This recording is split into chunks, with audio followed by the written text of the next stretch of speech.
Yeah, it doesn't really matter, maybe. Okay, but here's what we're gonna do for this. For the first two bullets, we're gonna look at first and foremost, and then we're gonna do some talking about it here a little bit, okay? All right, so to do this, then what you're going to do is you're gonna come up and grab a marker off of the board here, and you're just gonna give one example of how African Americans worked to gain the civil rights in 1950s, or how the federal government, the actions of the federal government in support of civil rights of African Americans in the 1950s. And it can just be a quick thing like brown, okay? All right, go. Well, like do the whole thing, but like not really the whole thing because it doesn't have to be like. I don't want to copy anybody. Oh, I thought this was purple. It's not.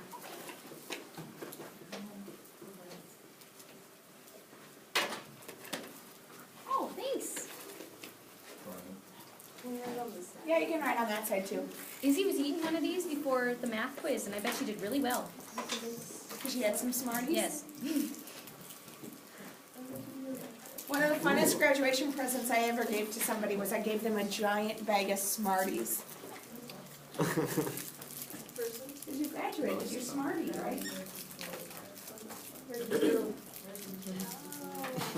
Oh, geez. I dropped it. You drop everything.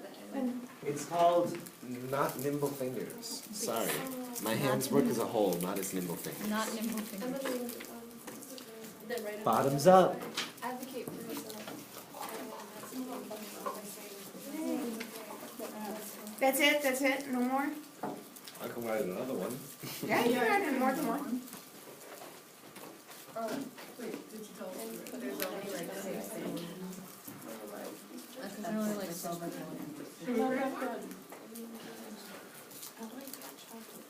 Wait, did you see non-violent? Just anything to a single one. They're Okay. split in half. I think I agree with this one. That's it? Well, What about, okay, so most of these things, with the exception of the Civil Rights Commission, are actions of African Americans, not actions of the federal government. So what's things that the federal government is doing? Brown v. Board is too, but what other things did the federal government do? Okay, I got one. What? Oh, I just gonna write it. Do they have to be ones you've talked about? No. Okay. It has to be in the 50s though, because you have to stay in the time frame of the question. Shoot, I don't know if this one is the. Not intentionally. Not that forward thinking or that evil either. I love that we're just awkwardly recording. Desegregate the military. It's the, oh, I was just gonna. Wait, what are we writing up there? Yeah, I mean, NAACP isn't the government, but it still works. You can have the NAACP up there. Okay, what about sending in the 101st? Yeah. Right? Oh, yeah. That's an action of the government, okay? Executive Order 9, is it 9? 0, 6? No, 9, 0, 8, 6? 9, 8. 9066 is the executive order that removes Japanese Americans from. No, it's another executive order though, isn't it? There are lots of them, but yeah, it doesn't actually. Executive order, wait, it's 8? About it. 8? It can't be 8. It has to be more because it would have been after 90. Never mind, I give up. Okay. But what we see, here's the deal with this, right? When you're answering an SAQ, it's an ABC, right? So ABC. And in this, what you would have to say is you have to say that, okay, African Americans used or had freedom rights. But if you said African Americans had freedom rights, but you didn't say what their purpose was or what gain it gives you, you're not going to get the point on that SAQ. Does that make sense? You have to not only give the fact, but make sure that it answers the question. So what gain do they get from the freedom rights? The bus. Oh, yeah, the buses across the Interstate buses are desegregated. Yeah, right? That's the gain, right? So you have to make sure to include that gain when you're putting that in there. Check So the gate. when we're talking about here for B, explain one example of the federal government took to support the civil rights, you have to say that by Eisenhower sending in the 101st Airborne Division to protect the Little Rock Nine, he ensured that they were able to go to school under the Brown v. Board decision. Does that make sense? You can't just say, oh, Eisenhower sent in the 101st Airborne Division. So what, right? There's got to be a so what. Now, when you're answering your SAQ, it can be short. This is from the World War I SAQ that we had from that.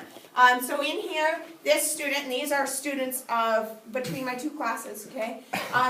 The government created the War Industries Board to control the industries for maximum military production, right? It's not just that they created the board, but what does it do? If you would have just put in there the War Industries Board, you're actually not going to get the points because you're not saying what it did. Does that make sense? Yeah. Now, this one is pretty short and sweet, and there is an A, B, and C. They didn't label C, but C is right there, okay? But it could also be much longer. As long as you fit your information within that box, it will be graded. Now, don't think that because your information, now both of these were both 6 out of 6, okay? So, but again, you have to say what it does. Don't just list the fact, but take it that step further to say what it actually does, all right? But again, it can be nice and long, or it can be short and sweet. They both do the same, have the same effect. They both got full points, okay? So don't think you have to write a lot to get full points, because this one got full points and has just the top part of the page, right? So now, when we go to this C then, C is asking you how did these efforts help or limit each other? So we're just gonna do this one orally, not like writing on the board, but how did the actions of African Americans and the federal government support each other or limit each other's progress? The Little Rock Nine and the 101st Airborne Division let them integrate the school without being dead and stuff. So it enforced So, the Civil Rights Act, or the Brown v. Board. okay, so by Eisenhower sending in the 101st Airborne Division, he effectively enforced the Brown v. Board decision and supported the efforts of the Little Rock Nine at desegregating Little Rock Central High School. Okay, you can't just say, okay, well, Eisenhower sent in the 101st, which helped helped the Little Rock Nine. How did it help them? Does that make sense? Okay, and make sure you're specific. Okay, somebody else give me one.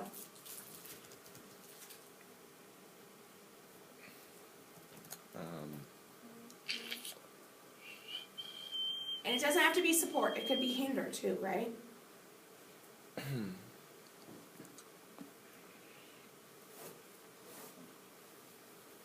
The NAACP encouraged Rosa Parks to be put in a situation in which she would be discriminated against to encourage mass support for a bus boycott.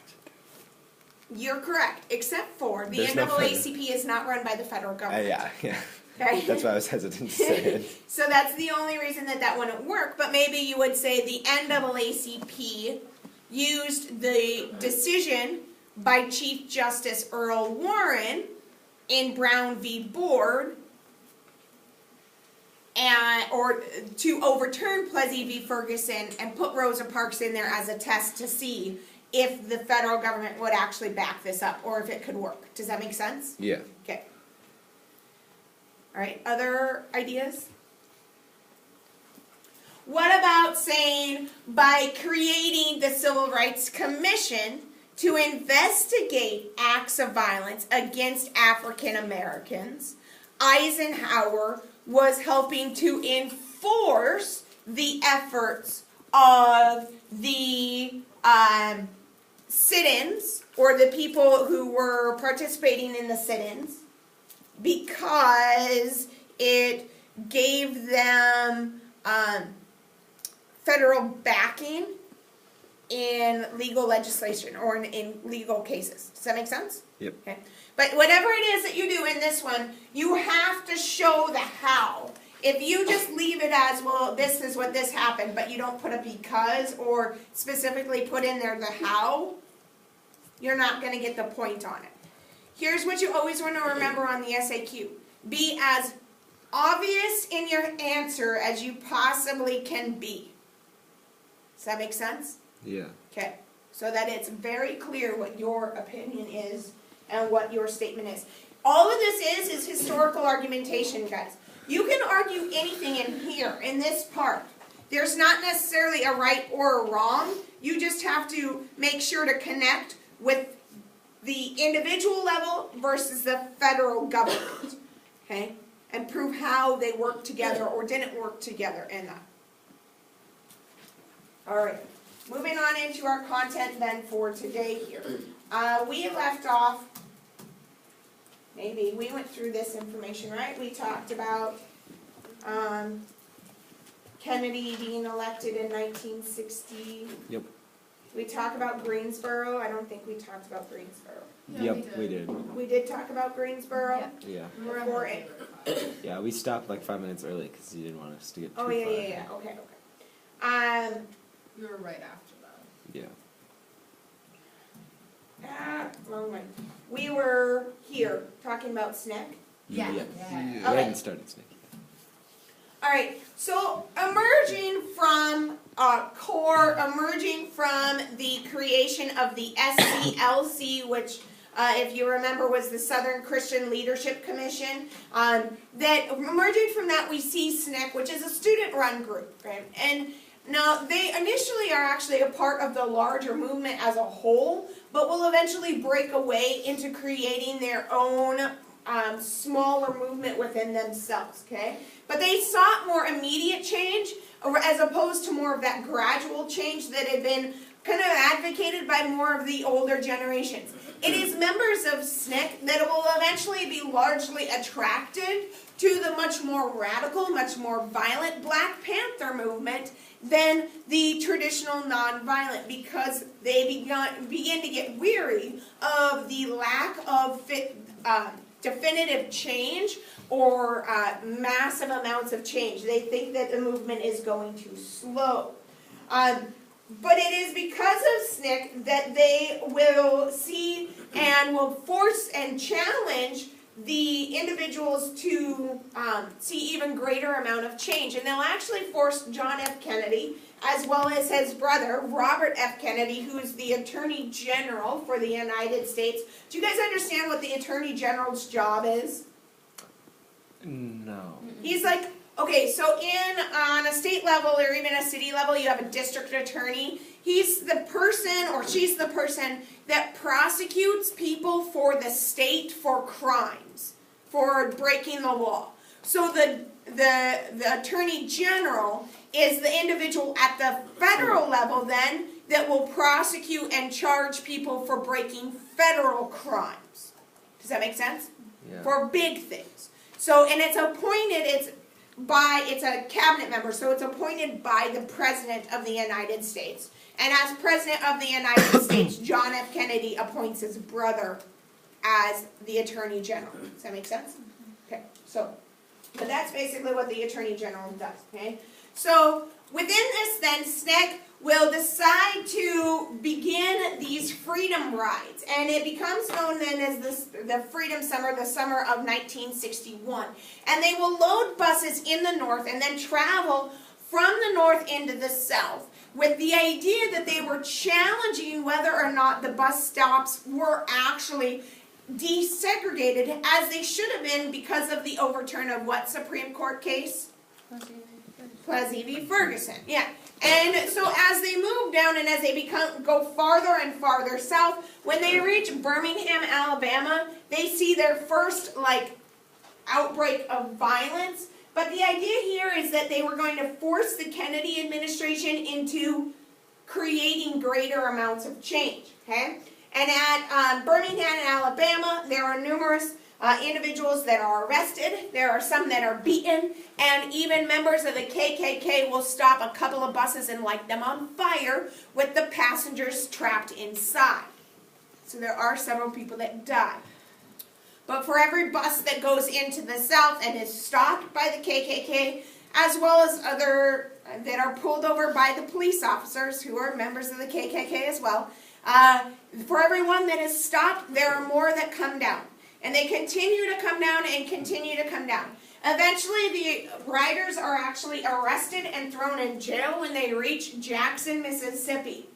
Now, because they are arrested, it is a violation of the law because legally those buses traveled Across the state. across state lines. So who has the right to regulate those buses? Federal government. The federal government, because it is interstate trade. And the federal government says what about those buses?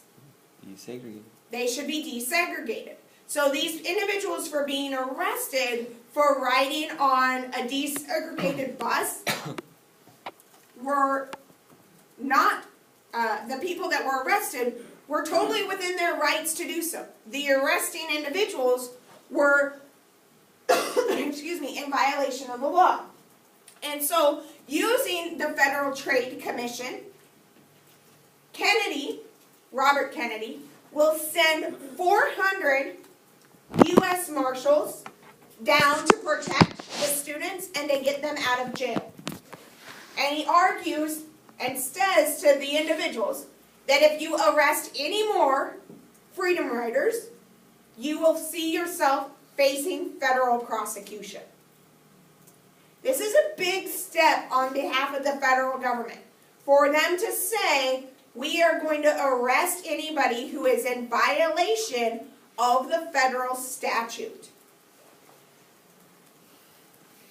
As a result of that, all of the nation's bus systems will be integrated by September 22nd of 1961.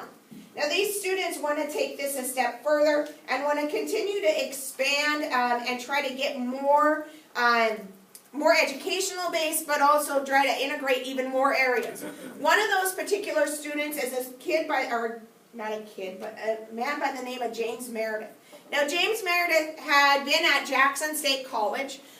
He was an Air Force veteran, and he had applied to go to school at the University of Mississippi, aka Ole Miss, which is an all-white school, and that's traditionally been an all-white school, and it's Mississippi. Now, it's also a test case, right? The NAACP wants him to try to enroll, because if they deny him his ability to enroll, it's a violation of Brown v. Board, right? Okay, it is a violation of the equal protection.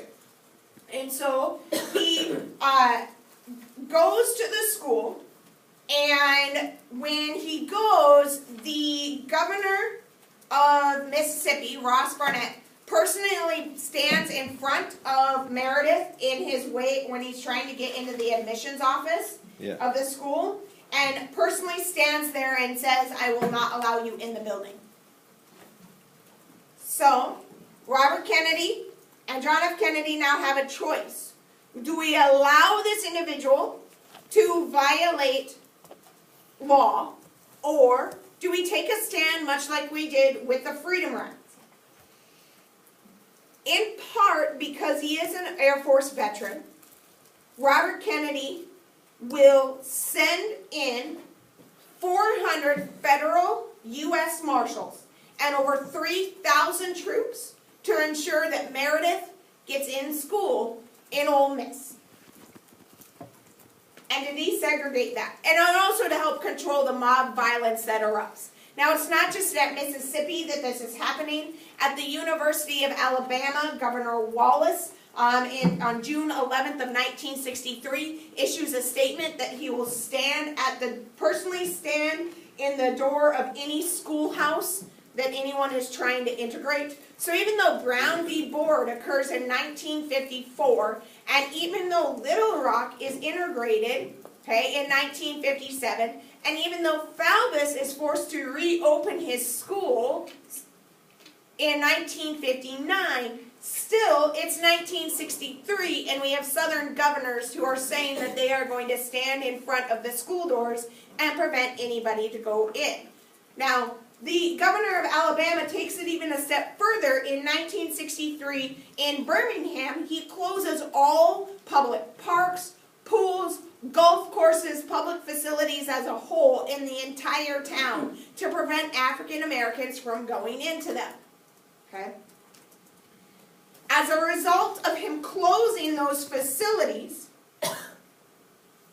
Martin Luther King and members of the NAACP will begin a campaign and to march into Birmingham in an effort to protest against the closing of these public facilities.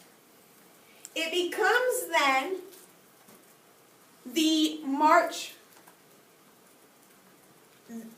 then becomes, again, a symbol of that peaceful protest. But they are completely within their rights to protest, right? I mean, they are peacefully assembling. They are protesting against their government. It's totally within their constitutional rights to do so.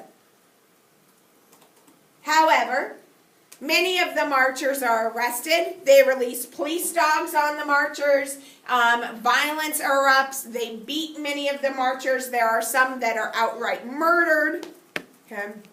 In addition to that, after the initial marches begin, and this is a series of marches, there are some children's marches. They will fire on the children with fire hoses from the fire trucks to try to disperse the marchers or to push them back. But this violence isn't just occurring in Birmingham. This violence is being broadcast on American televisions. So it's being shown throughout the United States. And here's the thing to note.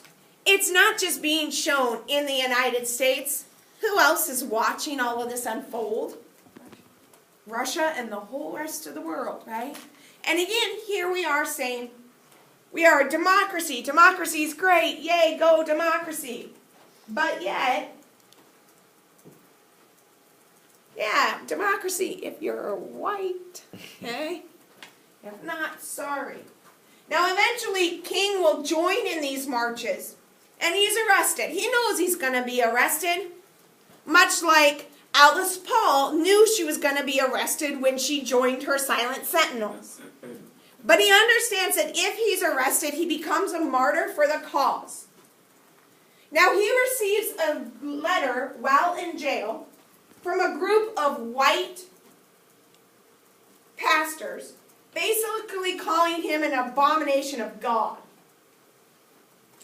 Now remember, King is a minister by trade, right? That's like what he did prior to any of this. And as a result of that, King will write his letters from a Birmingham jail. In it, he says that one day the South will know that when these disinherited children of God sat down at lunch counters, they were in reality standing up for what is in the best in the American dream. Sorry, I got off my pages. He goes on to say that I cannot sit idly by in Atlanta, concerned about what happens in Birmingham. Injustice anywhere is a threat to justice everywhere. There can be no gain in saying the fact that racial injustice engulfs this community. Birmingham is probably the most thoroughly segregated city in the United States. Its ugly record of brutality is widely known, and Negroes have experienced grossly unjust treatment in the courts. Oppressed people cannot remain oppressed forever. The yearning for freedom eventually manifests itself. King is a smart dude, okay? Keep this in mind. He's a smart dude. He knows the connections he's making in the hearts and minds of Americans and in the hearts and minds of everybody else across the globe, right? He understands this idea of a concept of America is supposed to be this beacon of hope, not a symbol of oppression. He goes on to say that we know through painful experience that freedom is never voluntarily given by the oppressor, then it must be demanded by the oppressed. Wait has almost always meant never. Okay? So he's connecting to the revolution. He's connecting to African Americans' fight for freedom. He's connecting to women's fight for gaining the right to vote. He's making the connection for the people of the rest of the world who have fought for their independence from other oppressive states. As a result of his letters that are not only published in newspapers in the United States, but also picked up by the Associated Press and published throughout the globe, John F. Kennedy will have to start supporting a civil rights bill. Now, John F. Kennedy, as much as he is the man that he is, and as much as he goes down as being one of our greatest presidents, okay, he really did not want to support civil rights legislation. In fact, he had pretty much ignored it for the first 2 years he was in office. It's not until his third year in office that really he tries to create any kind of change when it comes to civil rights legislation. This is predominantly because of the fact that it's not until then that he's actually forced to deal something with it. But he doesn't want to deal with it earlier because he wants to be reelected for a second term in office. And most modern presidents didn't do a whole lot and have not done a whole lot in their first term. It's generally in their second term that they will create a lot of change. Which kind of defeats the purpose of being able to have 2 terms, right? Yeah. But Kennedy will begin to call for and call on Congress to start writing a civil rights bill. Now, the problem with this for Kennedy is it's 1963. And something else is going to happen in 1963. Exactly. Kennedy is going to get shot. Okay? I saw you go, pew. Okay? Yeah. Kennedy is going to be shot. He's going to be assassinated. So Kennedy will die without having passed civil rights legislation. Now his successor, Lyndon Baines Johnson, when he comes in, he will push Congress to push that through in 1964 as part of Kennedy's legacy as a president. Okay? And it will go through kind of under that. Now it is within this context then, almost directly after King is in Birmingham, that he will march on Washington, D.C. on August 6th of 1963. And it is there that he will deliver his I Have a Dream speech, which most of us are pretty familiar with.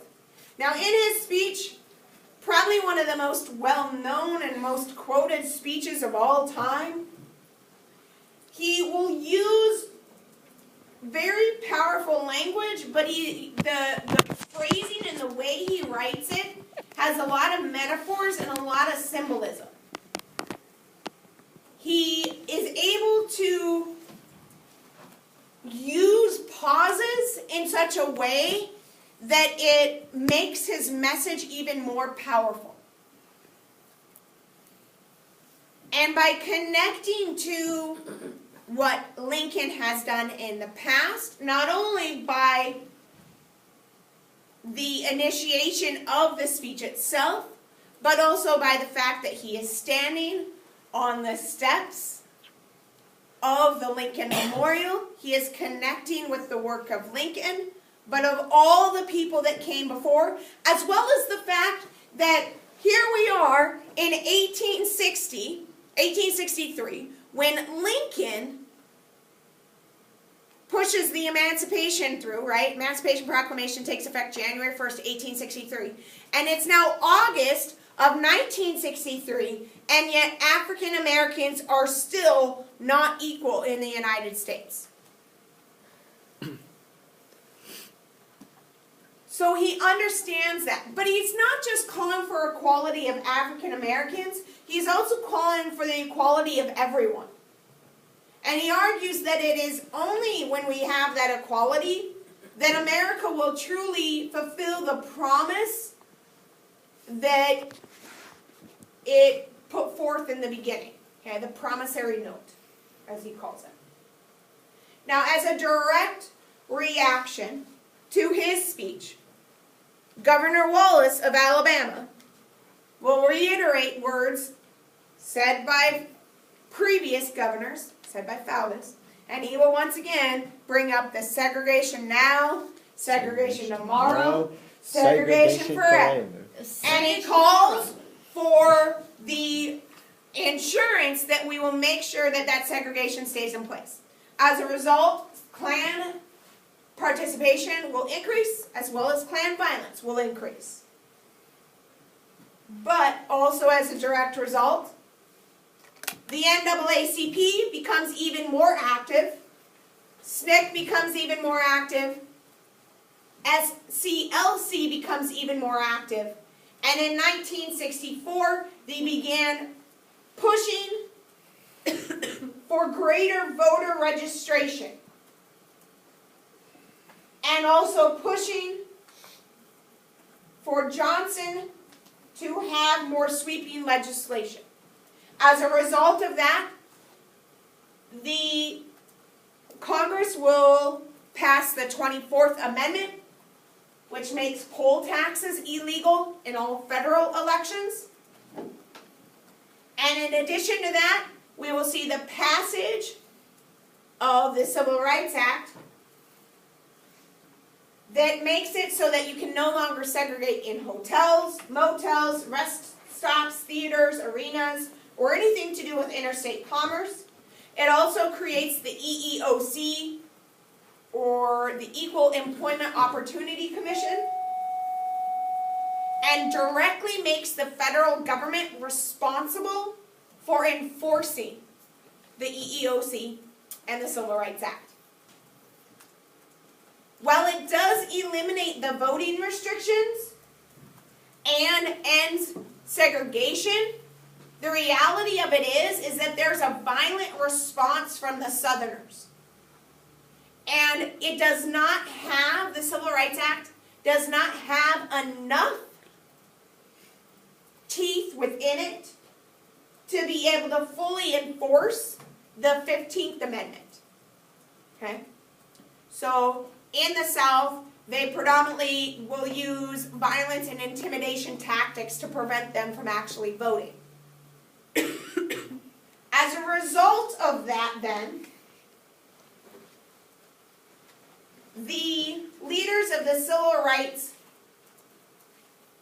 group will begin to march on Selma, Alabama, to push for voter registration. And over two months, they register over 383 voters. But this is nearly not that much, because there's like 15,000 eligible voters that are not registered in the South.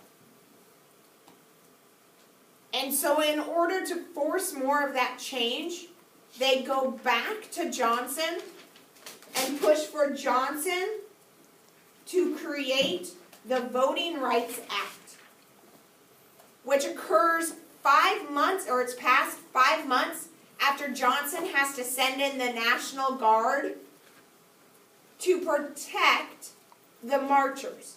Now it's interesting here that Johnson uses the National Guard, because the National Guard is traditionally controlled by the state. But under the Civil Rights Act of 1965, it allows Johnson to take control of that state militia and use it to enforce the act. And thus it leads to the passage of that Voting Rights Act. Within that Voting Rights Act, then, literacy tests are unlawful. In addition to that, it puts federal examiners in areas that had traditionally not had a very good voting record or allowing African Americans or minorities to vote. And it also helps to register over 740,000 African Americans within 3 years. So we do see a dramatic increase in the number of black voters in the South, okay, as a direct result of it. it still is currently active, and as we talked about the other day with requiring photo ID, it's one of the things that's conflicting with that requirement, right? Does that make sense? Okay.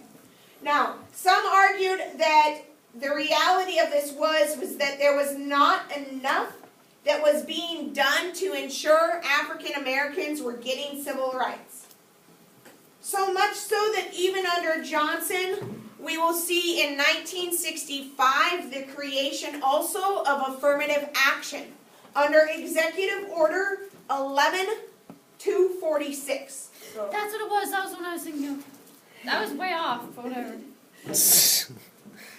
Which ensured that women and minorities had not only a hiring preference, but also a preference in fields like schooling and educational fields that were generally more predominantly white male. Okay, so to try to get them into other things. This still exists to this day, although there's a lot of pushback on it currently, as people are arguing that affirmative action is actually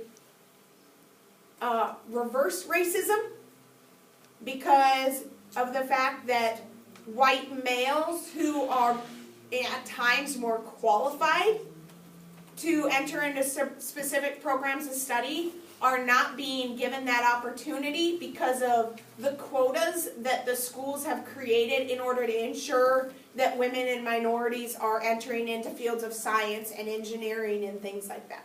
Okay? So, there are some questions over whether or not it should stay in place or it should be gotten rid of.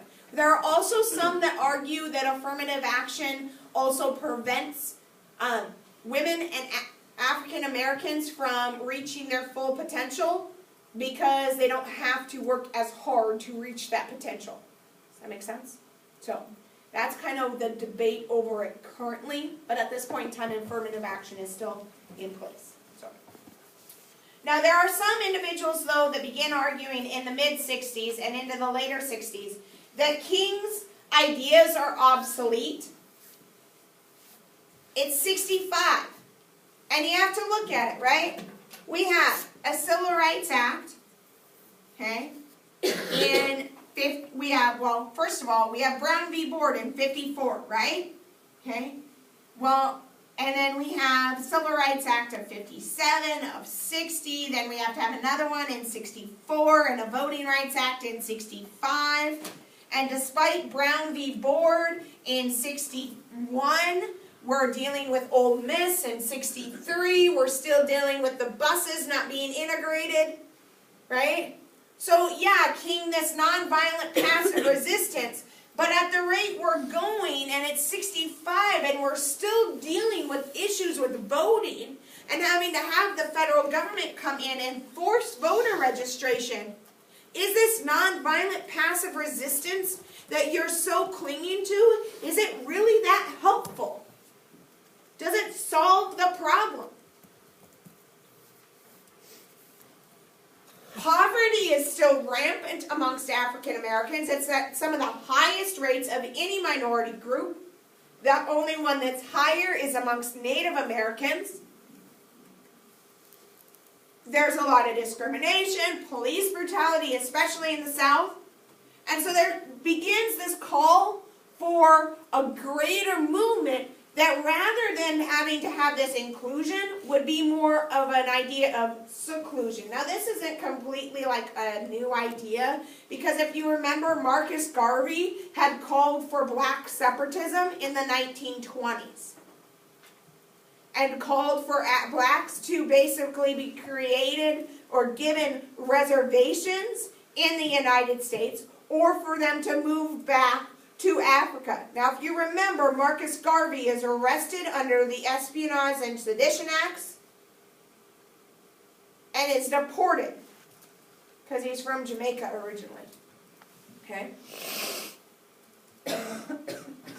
But it is under that idea of separatism that we see in the United States the growth of the Nation of Islam and of Malcolm X.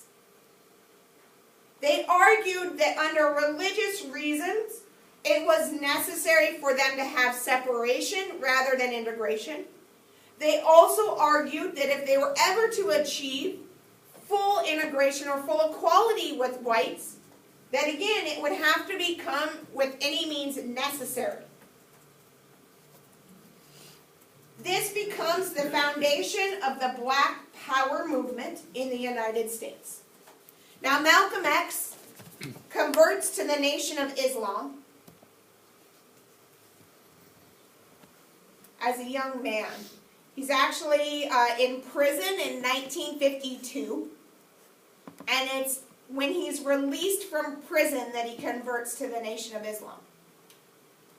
But the Black Power or the Black nationalist group was this new kind of celebration of what it meant to be black. But it actively criticized the work of Martin Luther King Jr. In fact, they called MLK an Uncle Tom. So basically, he's just becoming like white, okay? And doing what the white man tells him to. He's subservient to them. They say we need to combat the violence of the Southerners with violence. Now, unfortunately for Malcolm X, he's assassinated in 1965, late 1965. But that Black Power movement grows in the United States, largely because the new leader of SNCC, which is the Student Nonviolent Coordinating Committee, that doesn't really work anymore, but they moved towards a more violent activism under Stokely Carmichael.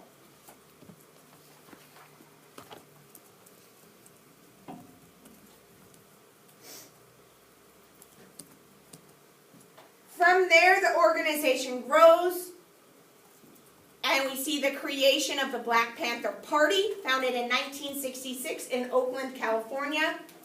It's led by Huey P. Newton and Bobby Seale. They advocated more of self-rule and they urged African Americans to arm themselves. It formulates in Oakland shortly after the Watts riots break out in LA, which were race riots that occurred over the course of 6 days that resulted in the death of 34 individuals. Those riots were pretty common in LA and were often over housing and housing shortages as well as job shortages and preference for jobs going to whites over blacks. The Black Panther Party argued then that they needed to push for that integration or it would never occur. As a result, we see violence erupt in California in 66, in 67, and in 68.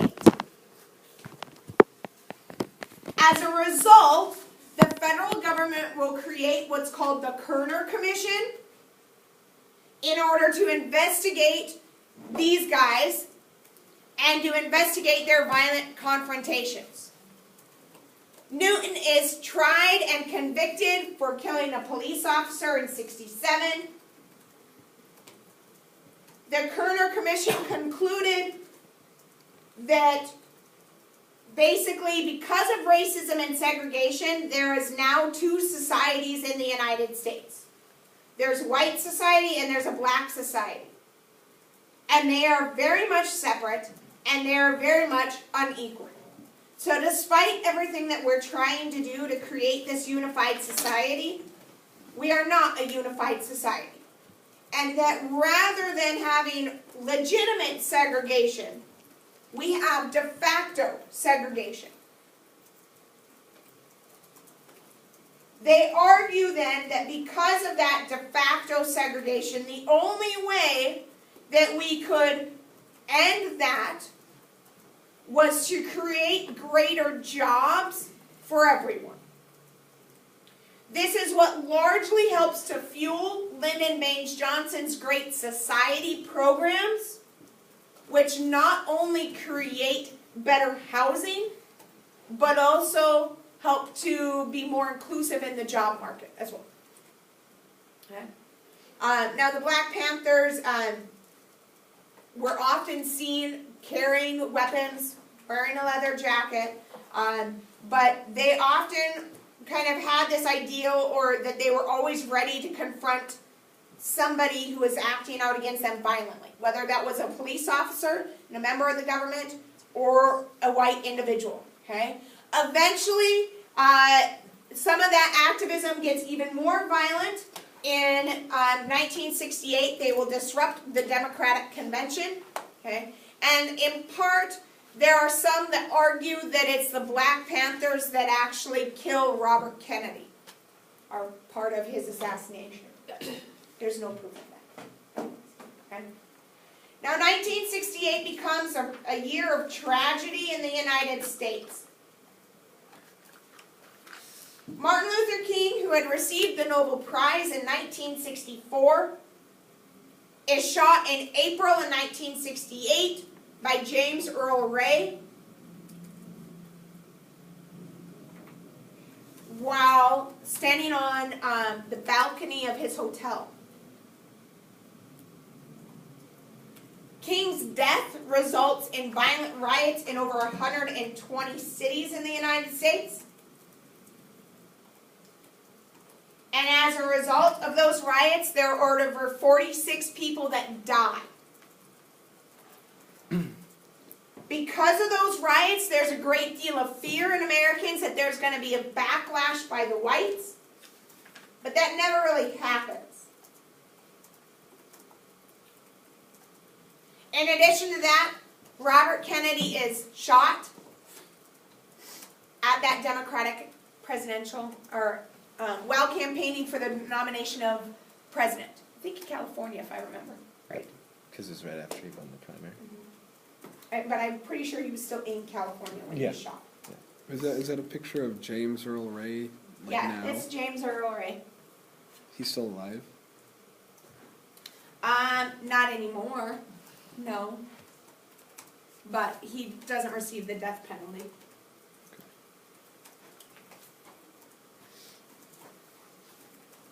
Most people see the death of Kennedy as being kind of the end point then of the civil rights movement. That the nation's wounds really would not heal.